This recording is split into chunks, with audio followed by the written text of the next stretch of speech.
Helm of Obedience and Rest in Peace is a 2-card combo that will exile target opponent's library from the game each time you tap Helm of Obedience and pay 1 mana for it.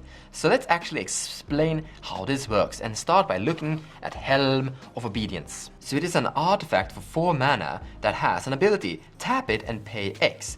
Put the top card of target opponent's library into his or her graveyard. Continue doing this until you have put X cards or a creature card into that graveyard, whichever occurs first.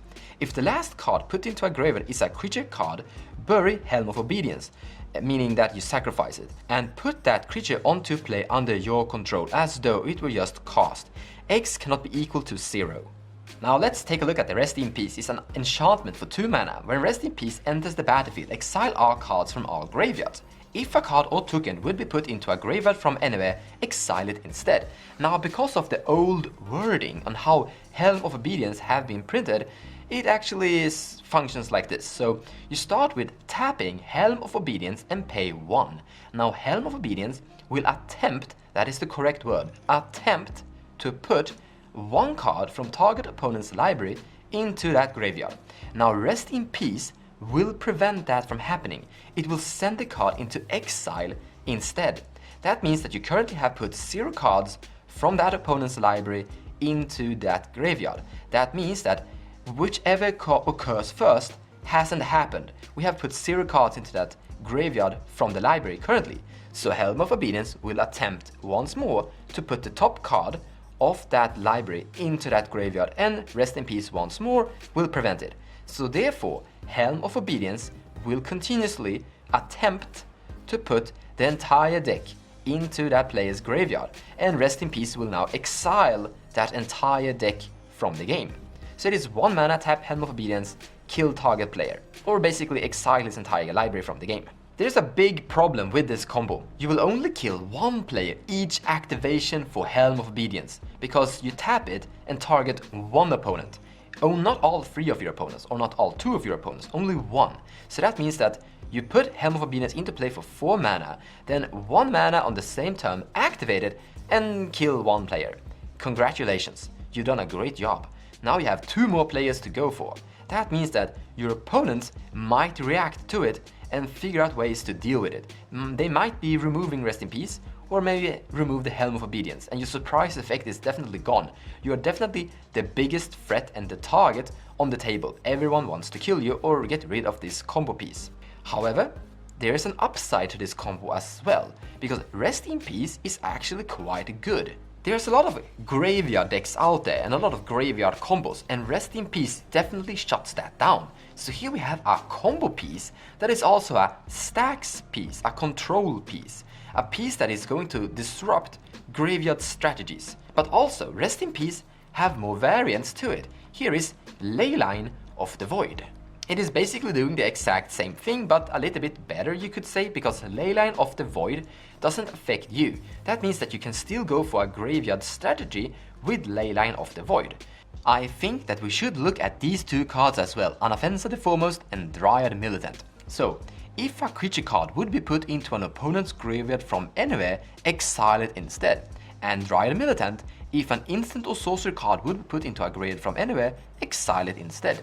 So first up, Anaffensa the Foremost is actually already played, even in decks that doesn't go for this Helm of Obedience combo. A Dryad of Militant doesn't really see that much play. It sees play from time to time in certain decks, especially if you're going up a lot on Kess Storm and want to disrupt instant and sorceries in graveyard, so she's sometimes played. Now this is not going to go infinite. You will only exile creature cards and instants and sorceries with this.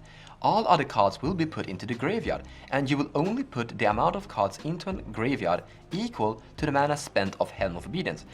Or actually, let's rephrase that. Each time you hit a creature card or instant and sorcery, you will put an additional card. That creature or instant and sorcery will not count into the amount of mana that you paid for Helm of Obedience. So it's not going infinite, it's quite weak. However, as Anaffensa the Foremost might already be included in the deck, it is something I would like to mention. It is not useless. You will sit there and exile combo creature cards from your opponent's libraries. That is at least something. Now, what commanders could possibly go for this combo and try to put it together? Well, Sir the Enchanter is a good option. He can search his library and find Rest in Peace. That would imply that you play a strange stacks Sir list. A list not focused around Sir the Enchanter and Necropotence, a list that is focused on control, playing a lot of stacksy enchantments, like Rest in Peace for example. And then you tutor for your Helm of Obedience and start killing your opponents slowly. That's an interesting way of playing Sir the Enchanter. But there's something new in town. Here we have Tuvasa the Sunlit. Whenever you cast your first enchantment spell each turn, draw a card. That means that you can play a lot of enchantments in your deck, like Rest in Peace. And when you cast your Rest in Peace, you will draw a card. So here you have a card drawing commander with a game plan, playing a lot of stacksy, controlly enchantments, like Rest in Peace. And then later, cast a tutor, any form of tutor, that will find you your Helm of Obedience, and you have the game. I guess you could also play Aminatou the Fate Shifter. So what Aminatou can offer for this combo is that you can minus Aminatou, exile another target permanent you own, then return it to the battlefield under your control. So you activate Helm of Obedience, activate Aminatou, and exile this from the game. And then it comes back untapped, and you activate it once more and kill another player. Now this brings us to the end of this video's tutorial. I hope you learned something, and I hope you found this interesting. Maybe it inspired you in some way. In any case, thank you so much for watching guys, and I'll see you in the next video.